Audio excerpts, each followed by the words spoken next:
الحمد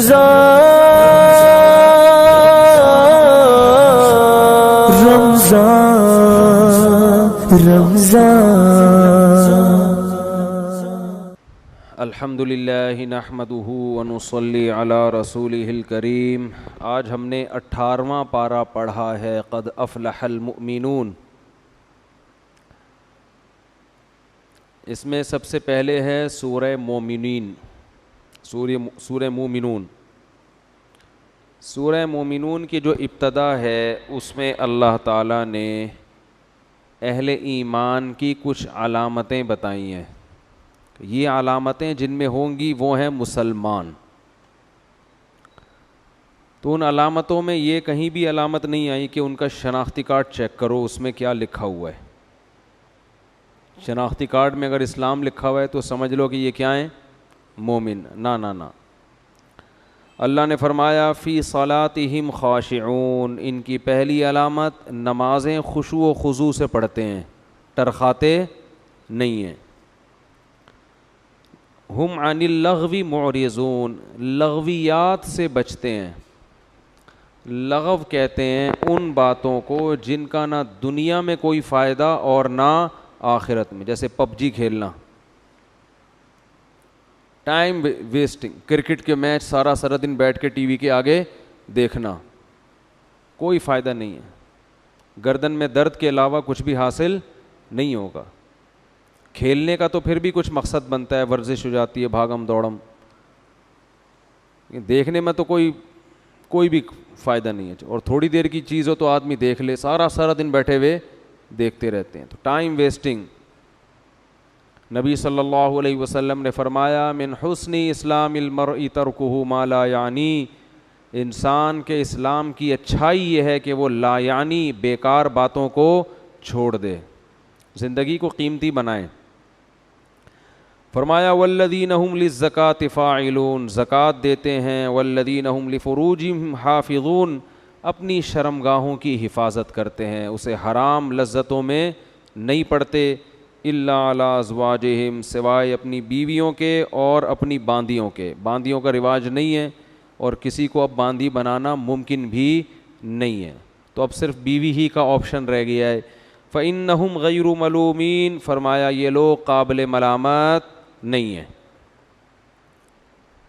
تو دو چیزیں بیان ہو گئیں، بیوی کے علاوہ جو راستے ہیں وہ تمام حرام ہیں، اس میں ہینڈ پریکٹس بھی آ گئی ہے، اس میں متع کرنا بھی آ گیا ہے، جو 2 گھنٹے کی شادیاں ہوتی ہیں، ایک ہفتے کی متع ہوتا ہے نا، یہ بھی حرام ہے اسی کے تحت، کیونکہ اس کو بیوی نہیں کہتے جس سے انسان متع کرتا ہے، تو اللہ نے صرف زوجہ کے لفظ کو مستثنیٰ کیا ہے، بیوی۔ اور اس میں زنا بھی آ گیا، اس میں بدفعلی بھی آ گئی لڑکوں سے، یہ تمام چیزیں اس آیت کے تحت داخل ہو گئیں۔ تو صرف ایک طریقہ ہے آپ کے پاس، وہ کیا ہے؟ آپ نکاح کر کے اپنی زوجہ سے اپنی خواہش پوری کریں، اس کے علاوہ کوئی راستہ نہیں ہے۔ ایک بات تو یہ پتہ چلی، دوسری یہ پتہ چلی فإنہم غیر ملومین، جو نکاح کر کے اپنی خواہش پوری کرتا ہے یہ لوگ قابل ملامت بولو نہیں۔ تو ہمارے ہاں 2 قسم کے فنٹر مارکیٹ میں پائے جاتے ہیں۔ ایک فنٹر وہ ہیں جو لبرلزم کی انتہا کو پہنچے ہوئے ہیں، وہ کہتے ہیں گرل فرینڈ رکھ لی، اگر کسی سے تھوڑی بہت کچھ ہو گئی، جیسے یونیورسٹی میں ایک دوسرے کو پرپوز کیا نا، انہوں نے گلے ملے، تو ایکچولی اس میں کوئی اتنا بڑا مسئلہ نہیں ہے، ایسی خام خمیں، ذرا دل صاف ہونا چاہیے انسان کا۔ یہ بھی فنٹر گیری میں ٹاپ پہ پہنچے ہوئے ہیں۔ جب گلے مل ہی لیے تو اب آگے تکلف کی ضرورت کیا ہے؟ یہ تو گلے تو شادی اسی لیے تو کی جاتی ہے کہ انسان اس کے قریب جا سکے۔ جب گرل فرینڈ کے اتنا قریب پہنچ ہی گئے اور گورے اور آگے نکل گئے، وہ اتنے ایڈوانس ہو گئے، ان کے ہاں بچے پہلے پیدا ہو رہے ہیں، شادیاں بعد میں ہو رہی ہیں، تو وہ انڈرسٹینڈنگ کے چکر میں نا، تو یہ بھی فنٹر ہیں۔ دوسرے فنٹر وہ ہیں جو خام خواہ کے صوفی بنے ہوئے ہیں، خام خواہ کے ضرورت سے زیادہ نیک بننے کی کوشش کرتے ہیں، ان کو لوگوں کی بلکہ مولویوں کی شادیوں پہ بہت اعتراض ہوتا ہے ان کا، کیونکہ اس فیلڈ میں زیادہ آگے کون ہے؟ مولانا ٹائپ کے لوگ ہی ہیں، عام لوگ تو ڈر رہے ہوتے ہیں نا، وہ تو شادی بھی لیٹ کرتے ہیں، پھر کرتے بھی ایک ہے۔ تو اللہ نے بیوی کے ذریعے، چاہے پہلی بیوی ہو، دوسری ہو، تیسری ہو، چوتھی ہو، جب تک وہ بیوی میں کی فہرست میں 5ویں پھر بیوی نہیں ہو سکتی، اس سے نکاح ہوتا ہی نہیں ہے اسلام میں. سمجھتے ہو کہ نہیں سمجھتے؟ وہ بیوی کے لفظ اس پہ صادق ہی نہیں آتا نا. جیسے کوئی عورت عدت میں ہو اور وہ کہیں اور شادی کر لے, ایسے بھی کیسز آ رہے ہیں. طلاق ہوئی, ابھی عدت پوری نہیں ہوئی ہے, کہیں اور شادی کر لی, تو جہاں وہ شادی کرے گی تو وہ شادی اسلام میں منعقد ہی نہیں ہوگی, تو وہ اس کی بیوی بنے گی ہی نہیں, زنا ہی ہوگا وہ. تو اسلام نے بھی کچھ شرطیں بتائی ہیں نا, تو 4 اگر کسی کی موجود ہیں تو وہ 5ویں کرے گا تو وہ 5ویں ہوگی نہیں, وہ بیوی کہلائے گی نہیں. تو جب تک بیوی ہے تو اللہ نے, اگر کوئی شخص نکاح کے ذریعے اپنی خواہش پوری کرتا ہے تو اللہ فرما رہے ہیں یہ قابل ملامت, بولتے کیوں نہیں ہے. تو اس معاملے میں بھی فنٹر بننے کی کوشش نہ کیا, خود سے فیصلہ نہ کیا کریں ابے وہ یہ کیا کر رہا ہے, ابے اس کو دیکھو کیا ہو گیا. اچھا, اس میں بھی بہت سے, جلدی سے یہ کر کے, میرا آج یہ ٹاپک نہیں ہے, بہت اہم ہے, مضامین ہے آگے. ایک فنٹر گیری اس میں یہ بھی ہوتی ہے کہ چلو بیوی کرنی تھی تو خوبصورت لڑکی کیوں تلاش کی ہے. اس پہ بھی لوگوں کو کیا ہوتا ہے, پیٹ میں مروڑ, کہ چلو کسی نے شادی کرنی ہی تھی تو خوبصورت سے, کم عمر سے کیوں کی. اس میں تکلیف اس کو ہونی چاہیے جس کو پیغام نکاح بھیجا ہے. ٹھیک ہے نا, کہ آپ کی عمر زیادہ, بڑھاپا آپ پہ آ رہا ہے, بال آپ کے سفید ہو گئے, تو آپ کو میرے لیے پیغام بھیجتے ہوئے شرم نہیں آتی. اس کو تکلیف ہونی چاہیے نا, جو 17 سال کی, 16 سال کی, 18 سال کی ہے. اگر اس کو تکلیف نہیں ہو رہی ہے یا اس کے ابا کو نہیں ہو رہی ہے, تو پھر اگر محلے والوں کو تکلیف ہو رہی ہے تو یہ محلے والوں, وہ کیڑے والا لطیفہ سن لے میرا. وہ جو درخت سے گرا تھا نا بندہ,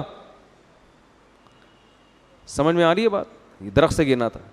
ابھی آج ایک کیس سامنے آیا کہ ایک بڑی عمر کے صاحب تھے, ان بڑے مالدار تھے, تو انہوں نے شادی کی کم عمر خوبصورت لڑکی سے. لڑکی بھی خوش ہے, پیسہ بہت تھا ان کے پاس. اب وہ جہازوں میں لڑکی نا, دوسرے ملکوں میں, وہ صاحب کہیں یورپ میں رہتے ہیں, کوئی سمجھے گا نہیں کس کی بات ہو رہی ہے, کیونکہ اب ظاہر ہے یورپ میں تو درجنوں صاحب رہتے ہیں نا. بعض لوگ کہتے ہیں آپ نے ہمارا قصہ سنا دیا, تو کسی کو کیا پتا بھائی میں کس کا قصہ سنا رہا ہوں, ایسے تو بہت لوگ ہیں. تو یورپ میں رہتے ہیں, وہ بیگم کے بہت مزے ہو گئے, بنگلے شنگلے بنا کے دے دیے اس کو, وہ غریب لڑکی. اب لوگ اعتراض کر رہے ہیں کہ یہ دیکھو اتنی عمر کا ہو کے اتنی کم عمر سے شادی کی ہے, تو جس سے شادی کی ہے وہ خوش ہے. ٹھیک ہے, وہ کیا ہے, وہ کیا ہے, بلے بلے ہو گئی, اور کیا چاہیے. اس کے کزنوں میں ایک سے ایک ہینڈسم پڑا ہوا ہے, لیکن جیب میں روکڑا نہیں ہے ان کے. تو اس نے کہا بھائی پرانا ہو, جیب میں روکڑا ہو, یہ نئے سے, یہ ہر ایک کی اپنی تھنکنگ ہوتی ہے. بعضوں کو یہ نہیں ہوتا, بعض کہتے ہیں غریب ہونا چاہیے لیکن جوان آدمی ہونا چاہیے. تو یہ اللہ نے اس کو چوائس دی ہے کہ بھائی وہ خود فیصلہ کرے. تو یہ آپس کی انڈرسٹینڈنگ ہوتی ہے, کون کہاں شادی کر رہا ہے. تو جہاں بھی جو کر رہا ہو نا, وہ ان کا آپس کا معاملہ ہوتا ہے, اس میں کباب میں ہڈی بننے کی کوشش نہ کیا کریں. اللہ سے دعا مانگا کریں, اللہ مجھے بھی کوئی دلا دے, بس اتنا حق بنتا ہے آپ کا. ٹھیک ہے, اس سے زیادہ آپ کو تکلیف ہوگی تو یہ آپ کی اپنی ٹینشن ہے, حسد ہے, آپ کو خام خواہ میں گھلیں گے اور ٹینشن کے علاوہ کچھ بھی حاصل نہیں ہوگا. ہاں, کسی بڑی عمر کے آدمی نے کسی خوبصورت یا کم عمر لڑکی کو بے وقوف بنا کے شادی کی ہے تو پھر اس پہ اعتراض بنتا ہے. بعض دفعہ ایسا بھی ہوتا ہے, ایسے کیسز آئے ہیں, کالے کولے لگا کے بندہ جوان بن کے چلا گیا, بعد میں پتہ چلا یہ تو سارا حلیہ ہی بگڑا ہوا اس آدمی کا, شناختی کارڈ میں عمر چھپا رہا ہے اپنی, جھوٹ بول, وہ تو پھر دھوکہ ہے نا.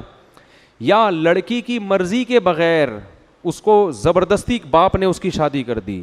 بعض علاقوں میں ایسا ہوتا ہے کہ لڑکی کم عمر ہوتی ہے, باپ بڈھے لوگوں سے اپنی کم عمر بچی کی پیسوں کی لالچ میں شادی کر دیتا ہے, تو یہ بھی حرام ہے, ناجائز ہے. سمجھتے ہو؟ تو اس پہ آواز اٹھنی چاہیے. لیکن اگر ایسا نہیں ہے تو پھر جو جہاں کر رہا ہے بھائی, یہ ان کا آپس کا ہیڈ ایک ہے, کیونکہ اللہ نے فرمایا کہ جو اپنی زوجہ کے ذریعے خواہش پوری کرتے ہیں یہ قابل ملامت نہیں ہے. ایک بات. دوسری بات یہ, بلکہ تیسری بات, کہ نکاح کا بنیادی مقصد خواہش پوری کرنا نہیں ہوتا. جو عزت دار لوگ ہوتے ہیں نا, ان کے نکاح کے دوسرے مقاصد زیادہ ہوتے ہیں. جیسے ہمارے نبی صلی اللہ علیہ وسلم نے جو نکاح کیا, تو پہلی شادی حضرت خدیجہ سے کی, آپ کی ایج 25 سال اور حضرت خدیجہ کی ایج 40 سال. تو ظاہر ہے اس میں تو عیاشی تو پیش نظر معاذ اللہ ہو ہی نہیں سکتی. پھر آپ نے بہت ساری بیوہ عورتوں سے نکاح کیا. امی عائشہ سے نکاح کیوں کیا؟ وہ کم عمر تھیں. علماء کہتے ہیں پیغمبروں میں عورتوں میں کوئی پیغمبر نہیں آتا, تو ہمارے نبی چاہتے تھے کہ ایک ایسی کم عمر لڑکی سے نکاح ہو کہ آپ کے دنیا کے سے جانے کے بعد ان کی اتنی ایج ہو کہ وہ لوگوں کو علم سکھا سکیں, نبی کے سائے میں نہ پروان چڑھیں. تو حضرت عائشہ کو یہ فضیلت ہے کہ وہ بچپن سے لے کے جوانی تک کس کے سائے میں, چھاؤں میں پلی ہیں, سید الانبیاء کی, جس کا فائدہ یہ ہوا کہ آپ کے دنیا کے جانے سے بعد امی عائشہ کو بہت موقع ملا ہے علم کو دنیا میں پھیلانے کا. لوگ شادی کر رہے ہوتے ہیں نا کسی عالمہ سے کہ مدرسۃ البنات بنواؤں گا میں, ہوتا ہے کہ نہیں ہوتا ہے؟ ایسے بہت سارے کیس ہمارے پاس آئے ہیں. بھائی عالمہ چاہیے تاکہ وہ کیا بنے, مدرسہ چلائے. بہت سے پڑھے لکھے لوگ کسی پی ایچ ڈی لڑکی سے شادی کر رہے ہوتے ہیں, یا کسی ڈاکٹر سے شادی کر رہے ہوتے ہیں, یا کسی پروفیسر سے. ان کا ارادہ ہوتا ہے کوئی اسکول کھولنے کا. تو یہ بھی حکمتیں ہوتی ہیں. تو ہمارے نبی نے جو امی عائشہ کی عمر کم تھی اور ان سے جو نکاح کیا, اس کی بنیادی, یہ اللہ کا فیصلہ تھا, بنیادی وجہ علماء بیان کرتے ہیں تاکہ آپ کو علم کی اشاعت کا موقع ملے. اسی وجہ سے علماء کہتے ہیں کہ آدھا علم اس امت کو اکیلی حضرت عائشہ سے ملا ہے. اور صحابہ کرام اپنے بچوں کو حضرت عائشہ کی بہن کا دودھ پلایا کرتے تھے تاکہ یہ بچے بڑے ہوں تو ان کا امی عائشہ سے پردہ نہ رہے اور علم سیکھنے میں کوئی رکاوٹ نہ ہو. کہاں کہاں سے, کوفہ, بصرہ, دمشق سے لوگ حضرت عائشہ کے پاس آیا کرتے تھے اور مسائل پوچھا کرتے تھے ان سے, کیونکہ گھریلو زندگی جتنی حضرت عائشہ جانتی اتنی کوئی اور نہیں جانتا تھا. تو پیغمبروں کا مقصد محض خواہش پوری کرنا نہیں ہوتا, اور عزت دار آدمی کا بھی یہ مقصد, اصل مقصد یہ نہیں ہوتا. لیکن اگر کسی کا بالفرض یہ مقصد ہے تو بھی وہ قابل ملامت نہیں ہے. بتانے کا مقصد یہ, عزت دار لوگ کے نظر میں یہ دوسری چیز ہوتی ہے خواہش پوری کرنا, اصل تو ان کے دوسرے مقاصد ہوتے ہیں. اولاد سب سے بڑا مقصد ہے.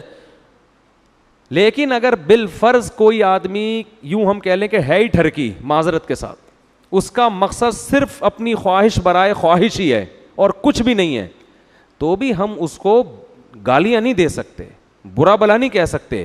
یہ کہیں گے یار اپنا ذوق تھوڑا سا اونچا کرو, معیار تھوڑا اونچا کرو. نہیں آ رہی بات؟ جیسے کچھ لوگ کھانا کھاتے ہیں زندہ رہنے کے لیے, کچھ زبان کے چٹخاروں کے لیے کھا رہے ہوتے ہیں. تو جو چٹخارے کے لیے کھائے گا اس کو کوئی برا تھوڑی کہے گا اگر وہ اپنے پیسوں سے کھا رہا ہے. دیکھو ایک آدمی گول گپے کھا رہا ہے, اب آپ گئے اس کے پاس, کیوں کھا رہا ہے بھائی گول گپے, کیا اس سے تیرے مسل بڑھ جائیں گے ہیں, یا پروٹین کی جو کمی ہے وہ پوری ہو جائے گی؟ وہ کہے گا بھائی گول گپے سے بڑا مزہ آتا ہے یار, تو ذرا تو ایک نوالا لے کے دیکھ, مزہ نہ آئے پیسے واپس.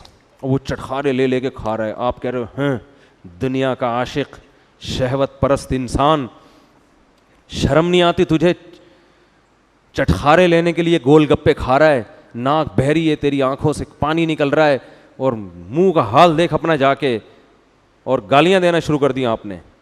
تو وہ جواب میں کیا کہے گا؟ بھائی تیرے پیسوں سے لے کے کھا رہا ہوں میں, جو تجھے اتنی تکلیف, اپنے پیسے ہیں نا, کھانے دے, اور چیز بھی حلال ہے. کسی عالم کا فتویٰ ہے کہ گول گپے اسلام میں حرام ہے؟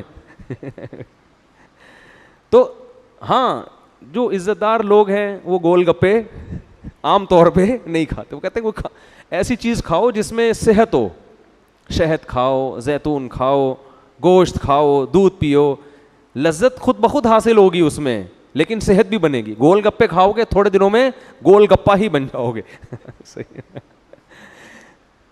تو تھوڑی بہت ہلکا پھلکا سمجھایا تو جا سکتا ہے, لیکن قابل ملامت نہیں, حلال چیز ہے, حلال چیز ہے.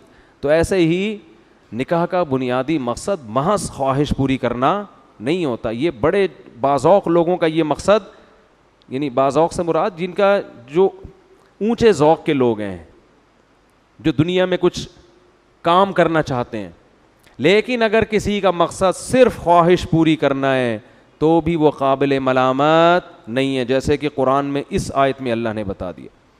تو اگر کوئی اپنے خرچے پہ شادی کر رہا ہے, خود ٹیڑھا میڑا, آڑا ترچھا, نیلا پیلا, توند نکلی ہوئی ہے, اور کسی حسینہ سے شادی کرتا ہے اور حسینہ کو بھی کوئی اعتراض نہیں ہے, تو پھر آپ کو بھی کوئی اعتراض نہیں. آپ کو یہ اعتراض تو ہو سکتا ہے کہ مجھ سے کیوں نہیں کی, ٹھیک ہے نا, یہ اعتراض آپ کا بنتا ہے. تو اگر وہ آپ کو کہہ دے بھائی آپ مجھے سمجھ میں نہیں آ رہے تھے، تو پھر وہ جس سے چاہے کرے.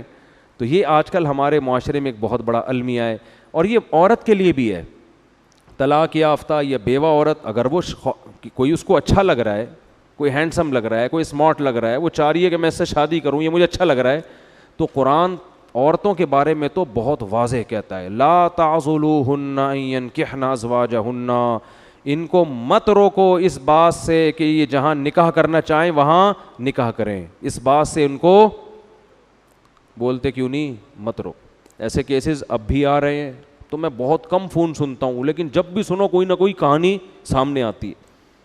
30 سال کی خواتین، 30 سال میں تو عورت جوان ہوتی ہے، 2 بچے، طلاق ہو گئے، اب خاندان والے دھمکیاں دے رہے ہیں کہ اگر شادی کی تو ٹانگیں توڑ دیں گے، بائیکاٹ کریں گے، بس اب چھوڑ دو، اب ان بچوں کی خاطر جیو.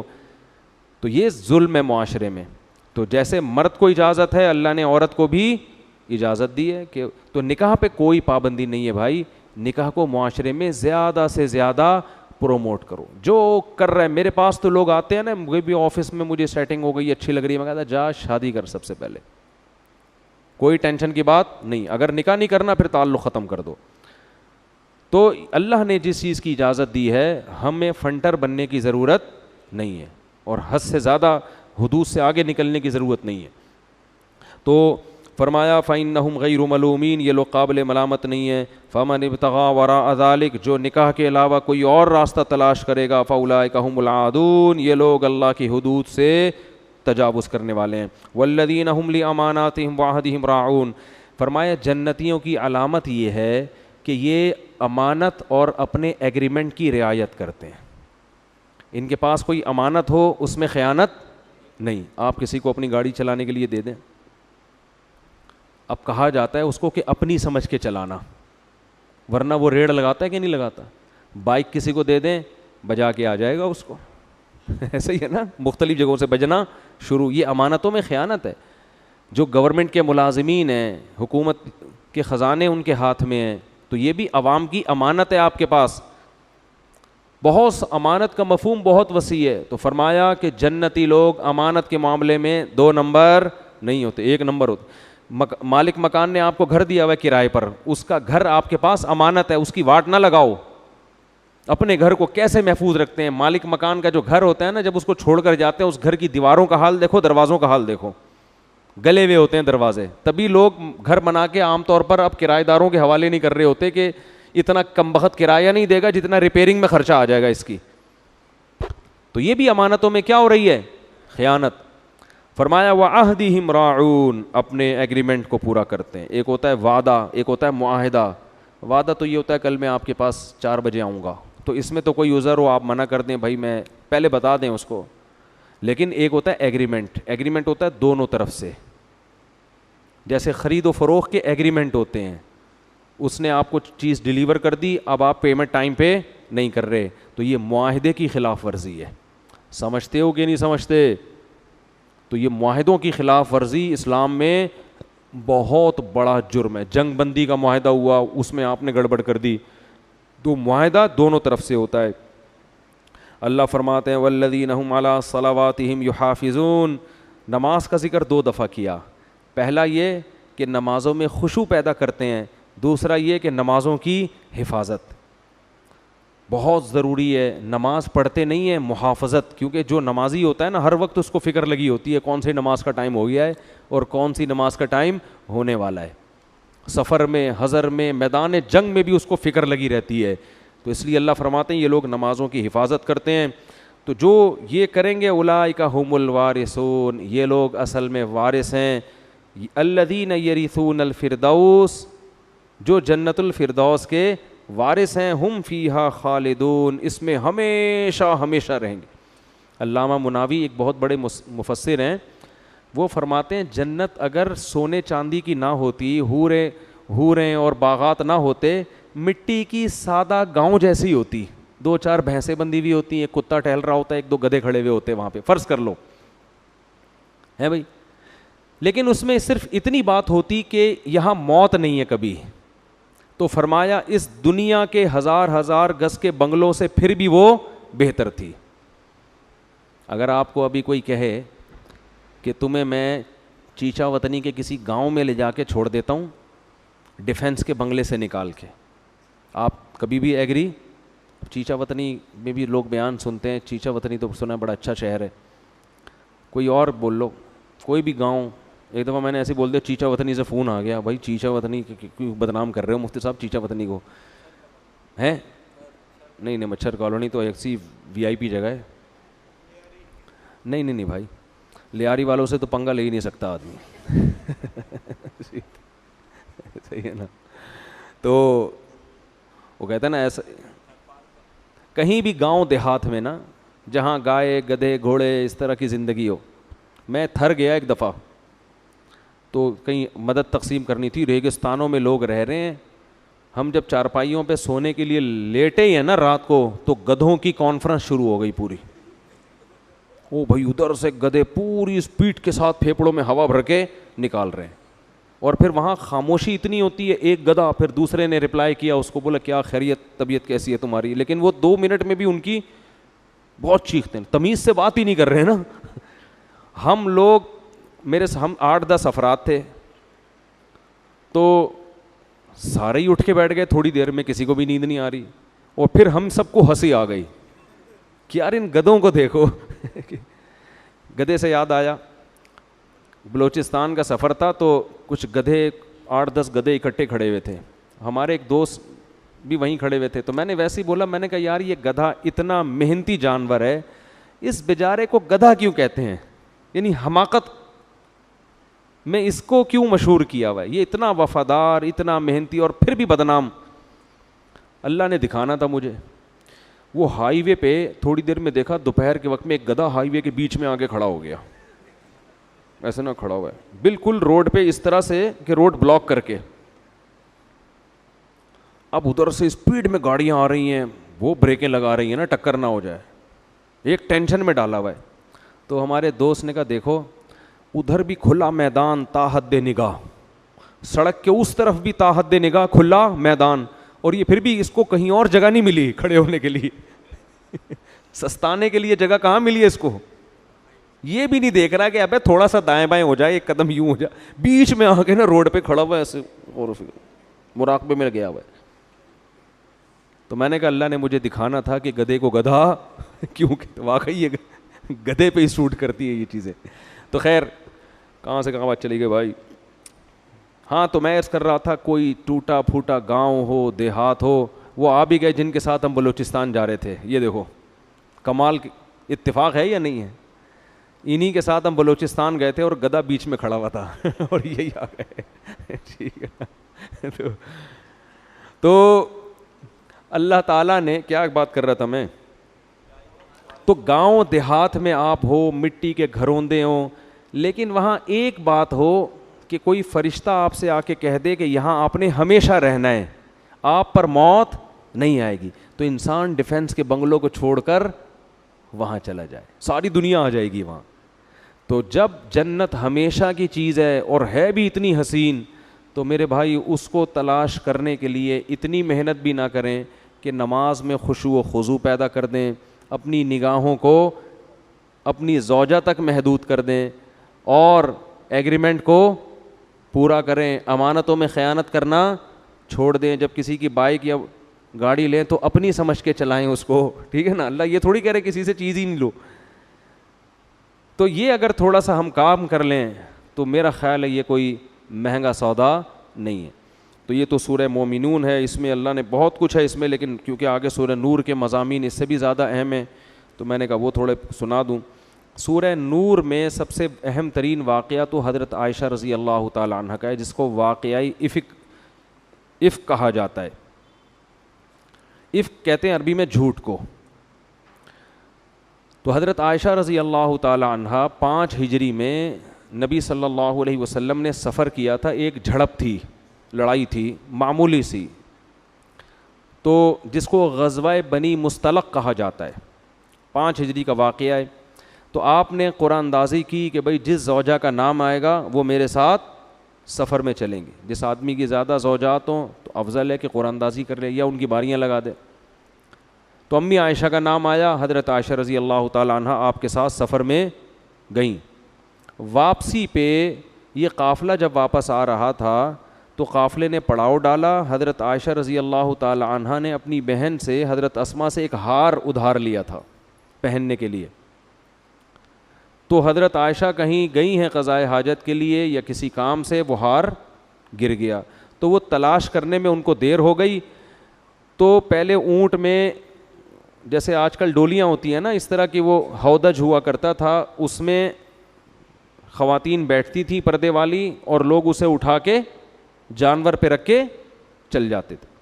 تو حضرت عائشہ رضی اللہ تعالی عنہا کا وزن بہت کم تھا, کم عمر تھیں, تو صحابہ نے وہ اٹھا کے رکھا اور وہ سمجھے کہ وہ اسی کے اندر ہیں وہ, اور وہ نکل گئے آگے. جب حضرت عائشہ رضی اللہ تعالی عنہا آئیں تو پریشان ہوئی کہ قافلہ تو جا چکا ہے. تو وہیں اس نیت سے آرام کرنے کے لیے لیٹ گئیں کہ جب اگلے اس جگہ پہ جب یہ قافلہ پڑاؤ ڈالے گا, ان کو لگے گا کہ وہ نہیں ہے, تو یہ واپس مجھے تلاش کرنے کے لیے یہاں آئیں گے. پہلے زمانے میں یہ دستور تھا کہ جب بھی کوئی قافلہ جاتا تھا نا تو پیچھے پیچھے کچھ لوگ آ رہے ہوتے تھے تاکہ اس قافلے سے کوئی چیز اگر رہ گئی ہو تو ہم وہ اٹھا لیں. تو حضرت صفوان ابن معطل رضی اللہ تعالی عنہ پیچھے سے آ رہے تھے. ان کی امی عائشہ کے چہرے پہ نظر پڑی تو وہ فرماتے ہیں کہ جب تک پردے کی آیتیں نازل نہیں ہوئی تھیں, میں چونکہ حضرت عائشہ کو دیکھ چکا تھا تو اس لیے میں ان کو دیکھ کے پہچان گیا. اس سے بھی پتہ چلتا ہے کہ جب پردے کی آیتیں نازل ہوئی ہیں تو صحابیات نے اپنے چہرے کو, بولو بھائی, چھپا لیا. یہ خود پردے, چہرے کے پردے کی ایک بہت مضبوط دلیل ہے. دوسری طرف دلائل بھی ہیں. تو خیر, تو انہوں نے زور سے انا للہ و انا الیہ راجعون پڑھا. جیسے ہی پڑھا ہے تو حضرت عائشہ اٹھ گئیں. تو فرماتی ہیں اس وقت سے مدینہ داخل ہونے تک کوئی کلام انہوں نے مجھ سے نہیں کیا. بس وہ بیٹھی ہیں ہودج میں اور حضرت صفوان ابن معطل, یہ اونٹ پہ بیٹھی ہیں, حضرت صفوان ابن معطل ان کو لے کے چلے گئے, کوئی بات نہیں. تو جیسے ہی مدینہ میں داخل ہوئے نا تو یہ عبداللہ ابن ابی ابن سلول, یہ بہت بڑا منافق تھا. منفی پروپیگنڈے کا اس کو موقع چاہیے, ہر معاشرے میں ہوتے ہیں ایسے لوگ. تو اس نے جب دیکھا کہ امی عائشہ ان کے ساتھ آ رہی ہیں حضرت صفوان ابن معطل, تو اس نے معاذ اللہ نقل کفر یہ پروپیگنڈا کرنا شروع کر دیا کہ اللہ معاف فرمائے, بولتے ہوئے بھی ڈر لگتا ہے کہ معاذ اللہ ان کے آپس میں معاذ اللہ نقل کفر ناجائز تعلقات ہیں, زنا کی تہمت لگائی. اور اتنا پروپیگنڈا کیا اس نے, اتنا پروپیگنڈا کیا کہ 3 صحابہ وہ بھی اس کے پروپیگنڈے میں آ گئے, حالانکہ وہ بدر میں شریک ہوئے تھے, مخلص تھے. 2 صحابہ اور 1 صحابیہ. جو 2 صحابہ تھے, ایک تو حسان ابن ثابت, یہ بڑے مخلص صحابی تھے اور یہ نبی کی شان میں اکثر اشعار پڑھا کرتے تھے. اور دوسرے تھے مصطح ابن اثاثہ, یہ بھی غزوہ بدر میں شریک ہوئے ہیں.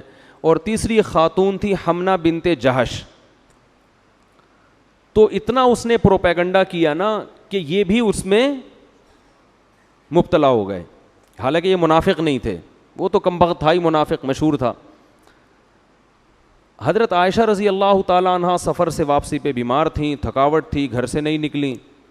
تو ایک دن وہ حضرت مصطح جو تھے نا, جو اس تہمت میں شریک تھے, ان کی والدہ کے ساتھ فرماتی ہیں کہ میں کہیں رات کو قضائے حاجت کے لیے دور گئی, تو جا رہی تھی تو کہیں پاؤں لگا ہوگا کہیں ٹھوکر, تو حضرت مصطح کی جو والدہ تھی انہوں نے اپنے بیٹے کے لیے بد دعا کی کہ وہ ہلاک ہو جائے. تو یہ فرماتی ہیں کہ میں نے کہا کہ وہ بدری صحابی ہیں, کیوں ان کے لیے بد دعا کر رہی ہو؟ تو انہوں نے کہا کہ تمہیں پتہ نہیں ہے تمہارے بارے میں کیا مشہور کر دیا ہے. امی عائشہ کو اس وقت تک پتہ نہیں تھا. تو جب انہوں کو بتایا تو حضرت عائشہ رضی اللہ تعالی عنہ بہت زیادہ روئیں اور بیمار ہو گئیں گھر کے اندر. اور نبی صلی اللہ علیہ وسلم کو بھی اطلاع ملی کہ مدینہ میں اس قسم کی خبریں مشہور ہو گئی ہیں. تو آپ صلی اللہ علیہ وسلم بھی بہت زیادہ غمزدہ. تو میں بہت مختصر کر کے یہ واقعہ سنا رہا ہوں. تو جب نبی صلی اللہ علیہ وسلم حضرت عائشہ کے والدین کے گھر گئے, ان سے جا کے آپ نے بات کی کہ عائشہ, یعنی آپ بہت پریشان تھے, لیکن آپ نے خود اپنی زوجہ کی بشارت بیان نہیں کی کیونکہ آپ اس میں نیوٹرل رہنا چاہتے تھے. آپ نے حضرت عائشہ سے پوچھا کہ بتاؤ اصل معاملہ کیا ہے. تو حضرت عائشہ فرماتی ہیں کہ میں نے کہا کہ اگر میں یہ کہوں گی کہ میں بے گناہ ہوں تو لوگ میری بات پہ یقین نہیں کریں گے, اور اگر میں یہ کہوں گی کہ میں مجرم ہوں تو فوراً لوگ کیا کر لیں گے, یقین کر لیں گے. تو تو میں اس موقع پہ وہی کہوں گی جو یعقوب علیہ السلام نے اپنے بیٹے کے گم ہونے پر کہا تھا، فصبر جمیل، میرے پاس صبر کے علاوہ کوئی راستہ نہیں ہے۔ آپ صلی اللہ علیہ وسلم کو بہت تکلیف ہوئی، اور آپ نے فرمایا کہ اس شخص نے، یعنی عبداللہ بن ابی کے بارے میں، کہ مجھے میری زوجہ کے بارے میں بہت شدید تکلیف کی ہے، بہت شدید تکلیف دی ہے۔ تو حضرت عائشہ فرماتی ہیں کہ مجھے یقین تھا کہ اللہ نبی کو میری براءت بیان کرے گا۔ اچھا، اس میں پھر یہ تفتیش جب شروع کی گئی ہے تو سب سے پہلے سوکنوں سے پوچھا جاتا ہے نا، کیونکہ سوکنے تو سوکن کے بارے میں اکثر منفی سوچ۔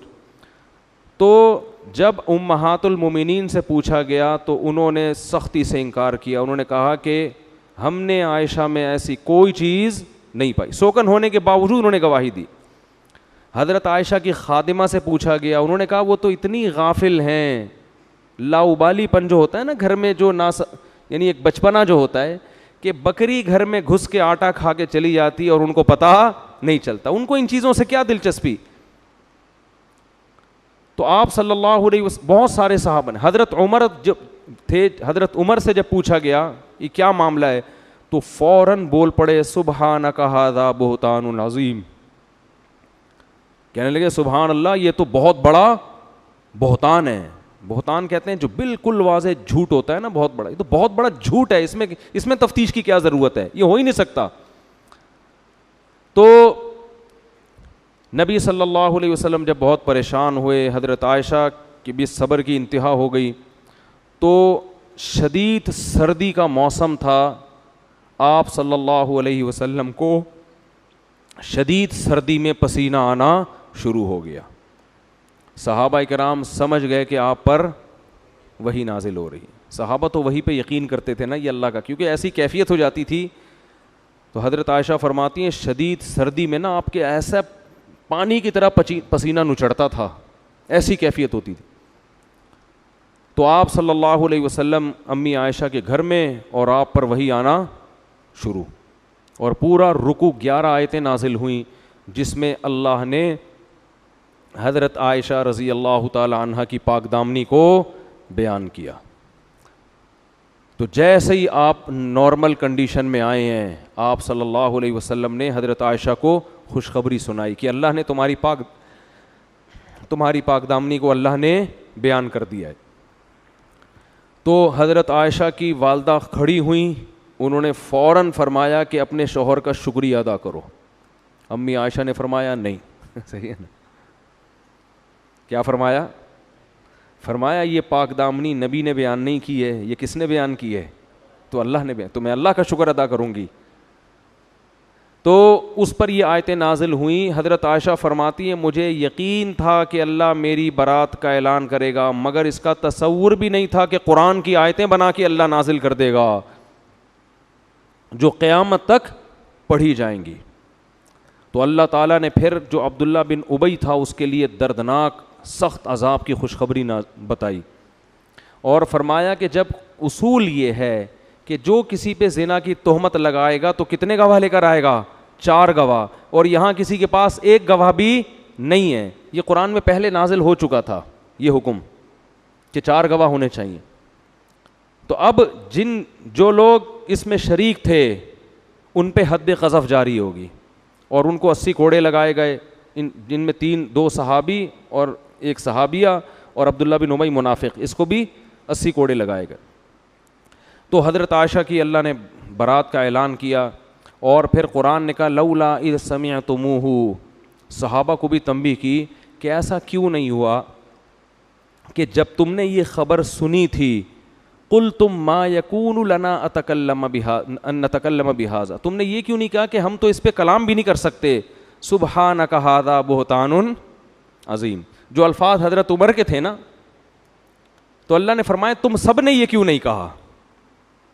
تو یہ بھی حضرت عمر کی فضیلت ہے کہ جو الفاظ انہوں نے کہے تھے وہی آیتیں قرآن بن کے نازل ہوئے۔ حضرت عمر اس پہ فخر کیا کرتے تھے کہ اللہ نے میرے کلام کو قرآن کا حصہ بنایا، کہ تم سب نے وہ الفاظ کیوں نہیں کہے جو کس نے کہے تھے؟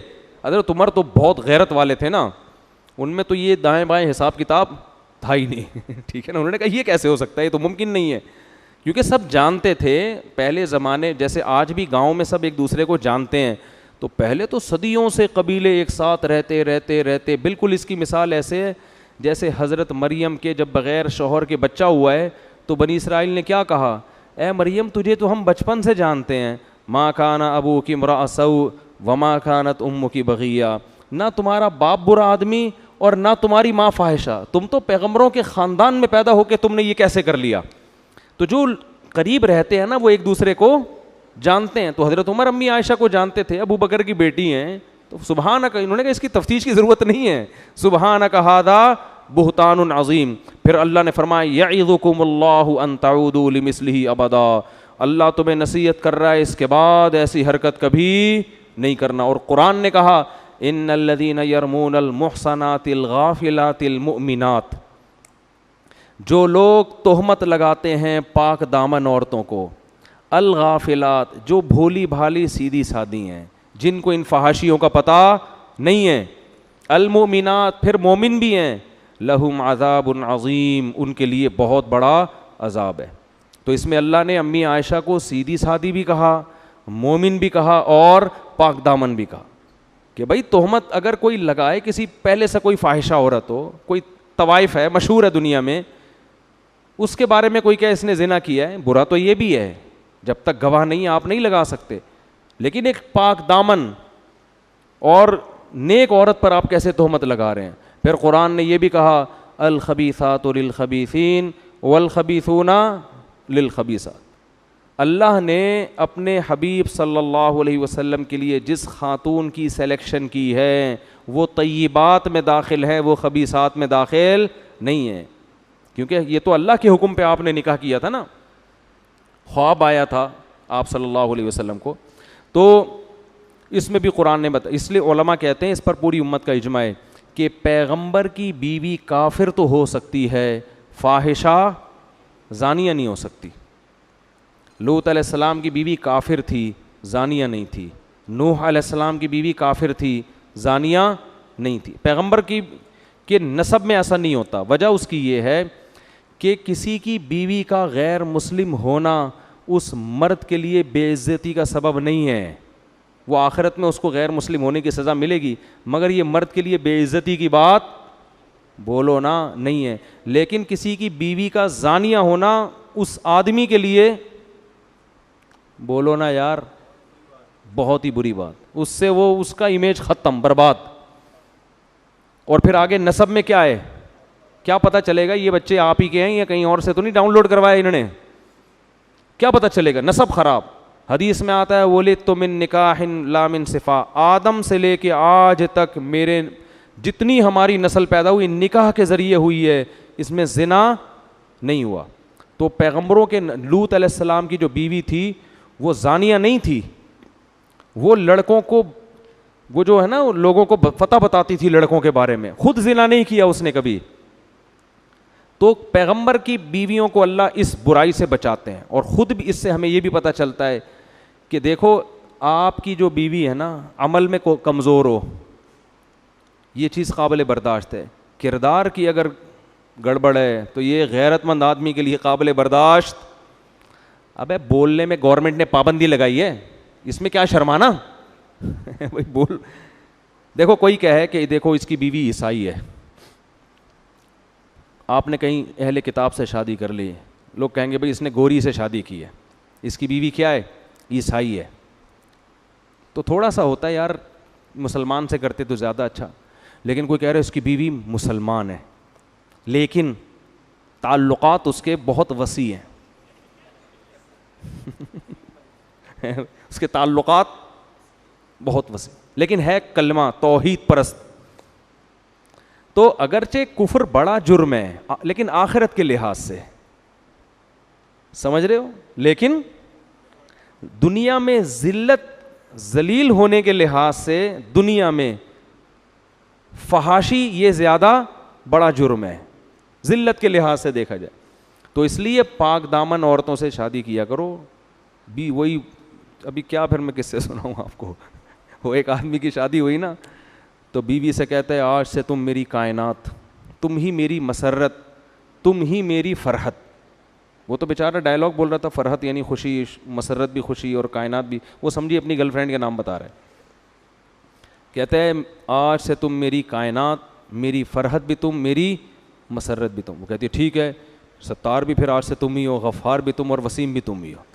جب تم نے فرحت, مسرت اور کائنات سے تعلق ختم کر دیا تو اب میرا بھی وسیم سے کوئی تعلق نہیں رہے گا, میں بھی اس کے نمبر ڈیلیٹ کر رہی ہوں. تو اب بتاؤ آگے زندگی چلے گی؟ تو کردار کا ایک نمبر ہونا عورت میں یہ بہت بڑی خوبی ہے کہ اپنے شوہر سے وفا کرتی ہو. حضرت حکیم الامہ مولانا اشرف علی تھانوی رحمہ اللہ تعالی ہندوستان یعنی بر صغیر کے بارے میں فرمایا کرتے تھے, فرمایا بر صغیر کی اس وقت تو بہت تھا, یہ بر صغیر کی عورت میں ایک خوبی ایسی ہے کہ اس خوبی کی وجہ سے اس کی ہر خامی برداشت کی جائے گی کہ یہ اپنے شوہروں سے وفادار ہوتی ہیں. یورپ میں آپ شادی کرو نا بھائی, کچھ پتہ نہیں ہوتا کہ یہ جو منہ سے کہہ رہی ہو صرف تم, ہمارے ہاں بھی رکشے کے پیچھے لکھا ہوا ہوتا ہے صرف تم, تو یہ سچی مچی کا لکھا ہے یا ویسے ہی بیوقوف بنانے کے لیے لکھا؟ تو وفا بہت بڑی نعمت ہے, بہت بڑی دولت ہے. تو اللہ نے امی عائشہ رضی اللہ تعالی عنہ کی برات کو نازل کیا, اور اس واقعے میں بہت سارے اسباق ہیں. ایک سبق ہمیں یہ ملتا ہے بھائی, نیک اور پاک دامن لوگوں پر بھی تہمتیں لگ سکتی ہیں, اور ہر ایک کی پاک دامنی اللہ آسمان سے نہیں اتارتا. تو جیلیسی, حسد جہاں بھی ہوگا نا, منافقوں تو حسد ہوتا تھا نا کہ یہ تو ترقی کرتے چلے جا رہے ہیں, تو کوئی موقع ہاتھ سے جانے نہیں دیتے. حضرت مریم بھی کتنی پاک دامن, نیک, تہمت ان پہ بھی لگی, حالانکہ حضرت عیسیٰ ماں کی گود میں گواہی دے رہے ہیں کہ میری ماں پاک دامن ہے. معجزے اللہ نے کتنی اللہ نے بیان کیا نا ان کی پاک دامنی کو, مگر یہودی آج بھی حضرت مریم جیسی پاک دامن کو معاذ اللہ فاحشہ کہتے ہیں. تو دنیا میں برے الزام لگتے بھی ہیں اور پنپتے بھی ہیں, چل بھی جاتے ہیں وہ. امی عائشہ کی پاک دامنی اللہ نے آسمان سے نازل کی یہ بتانے کے لیے, وَتَحْسَبُونَهُ هَيِّنًا وَهُوَ عِندَ اللَّهِ الْعَظِيمِ وَهُوَ عِندَ اللَّهِ عَظِيمٌ, فرمایا تم اس معاملے کو ہلکا سمجھو لیکن اللہ کی نظر میں پیغمبر کی زوجہ کا معاملہ بہت بڑا ہے.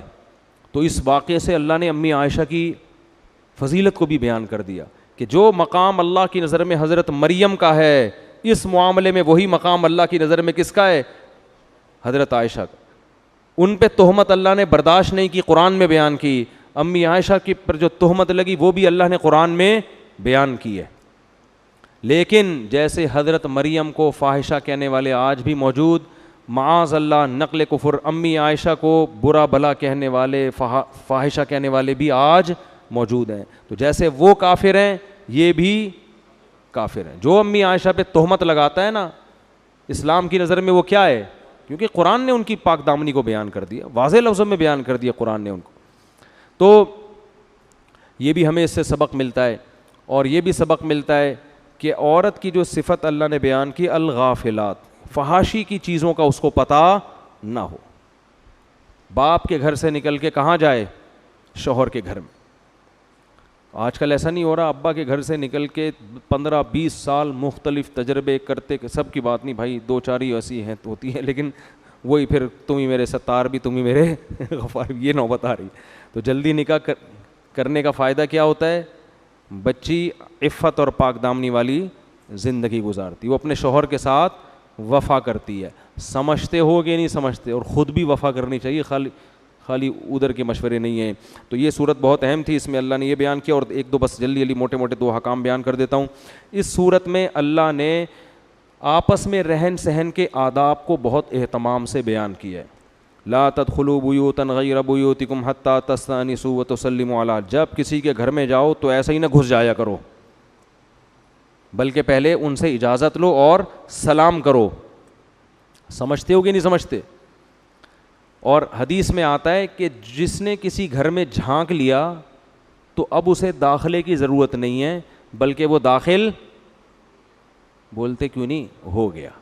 تو حدیث کا, قرآن کا مطلب یہ ہے کہ کسی کی پرائیویسی میں اس کی پرمیشن کے بغیر آپ دخل اندازی کی کوشش نہ کریں. گوروں کے ہاں کیا ہوتا ہے, کمرے میں آنے کے بعد پوچھتے ہیں مے آئی کمنگ؟ کیا خیال ہے؟ مے آئی کمنگ؟ آ ہی گئے ہو, دیکھ ہی لیا کیا ہو رہا ہے یہاں پہ. ٹھیک. تو اسلام میں کیا ہے؟ کمرے میں آنے سے پہلے. ہاں, کمرے کا دروازہ ہی اگر کھلا ہوا ہے تو اس کا مطلب آپ کی پرائیویسی ہے, آپ خود ہی پرائیویسی نہیں چاہتے. تو ایسی صورت میں جس نے بھی آنا ہے وہ مے آئی کمنگ کا نعرہ لگائے بغیر وہ کہیں تمیز سے آ کے کنارے پہ بیٹھ جائے, اور جب صاحب اس کی طرف توجہ کریں, پوچھیں کیسے آنا ہوا, تو اس وقت بتا دے کہ اس لیے میں تشریف لایا تھا. کچھ چیزیں گوروں میں تکلفات ہیں خام خواہ کے. اب دیکھو میں ایک بس بات سنا کے اپنے بیان کو ختم کرتا ہوں. میں جامعۃ الرشید میں پڑھاتا ہوں تو دروازہ کھلا ہوتا ہے, طلبہ کی کلاس ہو رہی ہوتی ہے, کوئی طالب علم واش روم جاتا ہے درمیان میں, تو واش روم سے جب آتا ہے تو کلاس کے دروازے پہ کھڑا ہو کر پوچھتا ہے کیا میں آ سکتا ہوں؟ تو میں طلبہ کو ڈانٹ لگاتا ہوں, نہیں آ رہی بات, یہ تمہاری کلاس ہے, تمہارے لیے یہاں بیٹھا ہوں, تو خام خواہ کے تکلف کی کیا ضرورت؟ یہ تکلفات ہیں کچھ جو ہم نے غیروں سے لیے ہیں. اسلام تکلفات کو پسند نہیں کرتا. بھائی آؤ, تمہاری کلاس ہے تو کیوں, آپ کو پتا ہے کہ میں نے یہی بولنا ہے کہ بیٹھو, یہ تھوڑی کہنے کہ میں آ سکتا ہوں, نہیں آپ نہیں آ سکتے, دفعہ ہو جاؤ یہاں سے. جب آپ کو پتا ہے آ بھی سکتے ہو اور کلاس چل رہی ہے, میری کوئی پرائیویٹ کوئی محفل بھی نہیں ہے, کوئی بند کمرے میں بھی نہیں بیٹھا ہوا میں, تو آپ آؤ, آپ بیٹھو, چپ کر کے بیٹھ جاؤ. خام ہمیں درمیان میں کیا کرنا, وہ سبق کے دوران جو ہے نا ایک ٹانگ اڑانا, اس سے آدمی کی وہ جو ایک پڑھا رہا ہوتا ہے وہ کنٹینیو نہیں رہتا اس میں. تو ایسی اجتماعی مجلسوں میں اجازت لے کے بیٹھنا یہ کوئی ادب تمیز کی بات بولو نہیں ہے. اس میں مے آئی کمنگ کہنا, یہ اجازت لینا, اس کی ضرورت نہیں ہے. یہ تو اوپن کھلا ہوا کمرہ ہے, بھائی آؤ بیٹھو. اور اگر آپ طالب علم نہیں ہیں, کلاس آپ کے لیے نہیں ہے, تو پھر بعض دفعہ انسان کو یہ ہوتا ہے کہ میں اجنبی آدمی آ کے اگر کلاس میں بیٹھ گیا تو پتہ نہیں ان کو غصہ آئے کہ بھئی آپ کو کس نے کہا. تو ایسے موقع پہ پھر انسان کو چاہیے کہ وہ آ کے کونے میں بیٹھ جائے, کھڑا نہ رہے بت بن کے. اس سے بھی انسان کو ذہنی تکلیف ہوتی ہے, کھڑا ہوا کیوں ہے, میرے سر پہ گرے گا, یہ ایک نفسیاتی اثر ہوتا ہے. اس کا طریقہ ہے تمیز سے کونے میں آ کے یا دروازے کے کنارے پہ بیٹھ جائیں. تو پڑھانے والا جو ٹیچر ہے وہ خود ہی تھوڑی دیر میں کہیں اسٹاپ کر کے آپ سے پوچھے گا جناب کیسے آپ تشریف لائیں. خود جب تک نہ پوچھے تو درمیان میں ٹانگ مت اڑاؤ. سمجھ رہے ہو؟ اب جیسے کوئی مطالعہ کر رہا ہے, قرآن کی تلاوت کر رہا ہے, آپ کو بہت ضروری کام ہے, تو تمیز سے آگے سامنے آگے بیٹھ جاؤ. جب وہ سر اٹھائے گا تو خود پھوٹے گا منہ سے کہ کیا کام ہے آپ کو, تو آپ بتا دیں جی یہ کام ہے, وہ کہے گا دفعہ ہو جاؤ, میں اس کام کے لیے نہیں بیٹھا ہوا. ایک بات تو یہ ہوگی, یہ سب قرآن کے آداب ہے جو میں بیان کر رہا ہوں. اور ایک اہم بات یہ تو بہت لمبا مضمون ہے, پھر کسی وقت بہت زیادہ ہو گیا ہے. ایک آخری بات کہ اگر کوئی شخص اپنا معمول پورا کر رہا ہے انہماک کے ساتھ, تو اس میں یہ تکلف کی بھی آپ کو ضرورت نہیں ہے, پھر آؤ ہی نہیں. ایک دفعہ کیا ہوا, میں یہاں بیٹھا مسجد میں نا, تو میں نے ذرا دعا مانگنا شروع کی. اب میں ایک آدمی بعض دفعہ اس پہ کیفیات ہوتی ہیں, بڑی دل جمی کے ساتھ دعا مانگ رہا ہوتا ہے. ایک صاحب آ کے ادھر کنارے پہ بیٹھ گئے کہ جب یہ دعا سے فارغ ہوں گے تو میں ان سے بات کروں گا. اب انسان کی نیچر ہے یہ کہ جب آپ کو ذہن میں یہ ہونا کہ کوئی میرے انتظار میں بیٹھا ہوا ہے, تو انسان کا دماغ بار بار ادھر جاتا ہے کہ اس کمبخت کو معذرت کے ساتھ پہلے فارغ کرو. وہ کمبخت نہیں تھے, وہ تو بہت نیک آدمی تھے, لیکن اس وقت وہ کمبخت ہی لگ رہا ہوتا ہے آدمی. تو یہ بھی غلط طریقہ ہے. بھائی ایک آدمی دعا مانگ رہے ہیں, آپ کہیں پیچھے جا کے بیٹھو, اس کو یہ احساس نہ ہو کہ آپ اس کے انتظار میں بیٹھے ہوئے ہو. ایسی جگہ جا کے بیٹھو, جب وہ فارغ ہوگا اپنے عمل سے پھر آپ اس کو بتاؤ جی میں اس لیے تشریف لایا تھا. سمجھتے ہو کہ نہیں سمجھتے؟ تو یہ کئی دفعہ ہوتا ہے, تو پھر مسجد میں بیٹھنا ہی چھوڑ دیا میں نے. تو انسان جو ہے نا پریشان ہوتا ہے اس سے, یار کوئی ادھر بیٹھا ہوا ہے, کوئی ادھر بیٹھا ہوا ہے, مجھے پتا ہے یہ انتظار میں بیٹھا ہوا ہے. کوئی سامنے آ کے بیٹھ جاتا ہے, کوئی یوں آ کے بیٹھ جاتا ہے نا, یوں کر رہا ہوتا ہے, ایسے کرو, اس کو اپنے عمل سے دکھا رہا ہوتا ہے کہ مجھے خارش ہو رہی ہے. کھجا بھی رہا ہوتا ہے تاکہ میں اس کی طرف توجہ کروں. تو اس سے انسان یہ آداب ہے جو قرآن مجید نے ہمیں بیان کیے ہیں کہ گھر میں جاؤ تو سلام کر کے جاؤ, پہلے اجازت لے لو, 3 اوقات میں جاؤ تو بھی اجازت لے کے جاؤ, من قبل صلاۃ الفجر وحین تضعون ثیابکم من الظہیرہ. دوپہر صحابہ کرام اکثر کرتے اتار کے بے تکلف ہو کے گھروں میں لیٹا کرتے تھے, تو قرآن نے کہا بالغ لوگ ایسے ہی کمروں میں داخل نہ ہو جایا کریں. انسان بعض دفعہ بے لباس ہوتا ہے, پتہ نہیں کس کنڈیشن میں لیٹا ہوا ہے, کس کنڈیشن میں بیٹھا ہوا ہے. تو یہ تمیز ہماری مارکیٹ سے کیا ہو رہی ہے, شارٹ. حدیث میں آتا ہے جب کسی کے گھر جاؤ تو 3 دفعہ دروازہ بجاؤ, وہ بھی تھوڑے وقفے وقت سے. تیسری دفعہ میں نہیں کھولا تو واپس. ہمارے گھر میں پٹتا رہتا ہے دروازہ. اب تو گارڈ وارڈ تھوڑا سا, گارڈوں کو بھی میں نے بولا ہے کہ لوگوں سے بہت نرم لہجے میں بات کرو. اب یہ بیچارے دیہاتی ہیں, تھوڑا ان کو سمجھانے میں بھی کر کے بھگا رہے ہوتے ہیں ان کو. تو ان کو ہم نے سمجھایا بڑی محبت سے, آرام سے ان کو, بیٹا یہاں بیٹھو, ادھر آ کے تھوڑے صبر کرو, ابھی آئیں گے, نماز کے لیے آئیں گے, بات. تو یہ تھوڑا سا ہے اسٹائل چینج ہے ان کا نا, تو ابھی ٹائم لگے گا سمجھانے میں. لیکن کیا ہوتا ہے, آ کے دروازہ ڈھپ ڈھپ ڈھپ بجانا شروع,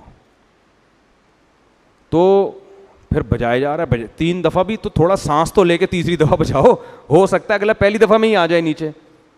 میں نے گھر کے باہر بیل اسی لیے نہیں لگائی ہے کیونکہ دھپ دھپ دروازہ بجا رہے ہیں, بیل ہو گئی تو ایلفی سے چپکا کے کھڑے ہو جائیں گے اس کو, کہ نکل باہر. تو ہر چیز کا میرے بھائی ایک تمیز ہوتی ہے. اچھا موبائل میں بھی ایسا ہی ہے, آپ ایک دفعہ کال کریں, دوسری دفعہ کریں, تیسری دفعہ کال کر کے بند کر دیں. 50 کالیں آئی ہوئی ہوتی ہیں ایک آدمی کی, 50 کالیں بجایا جا رہا ہے, فون کیے جا رہا ہے. میں پھر بلاک کرنے کے علاوہ میرے پاس کوئی آپشن نہیں ہوتا. میں کہتا ہوں اس کے ساتھ مسائل ہیں اسی وجہ سے بیچارے کے ساتھ, تو فوراً بلاک. تو یہ آپس کے رہن سہن کے آداب ہیں, طریقے ہیں. بہت سے آداب گوروں نے لے لیے ہیں, ہمارے ہاں وہ شارٹ ہو گئے. جو جب آئے جدھر جائے جس طرح سے جا کے گھستا چلا. W11 کی بس سمجھا ہوا ہے اس کو. W11 میں ادب ہوتے ہیں, کبھی W11 میں دیکھا اوپر چڑھنے کے بعد میں آئی کمنگ اتنی دیر میں کنڈکٹر جو ہے نا ٹانگ مار کے اندر گزیڑ دے گا آپ کو, ابے کمنگ شمنگ چھوڑ, ابھی گاڑی نے نکلنا ہے. تو وہ گھروں کو بھی ہم نے کیا بنایا ہوا ہے, W11 بنایا ہوا ہے. اللہ تعالیٰ ادب تمیز عطا فرمائے. وما علینا الا البلاغ.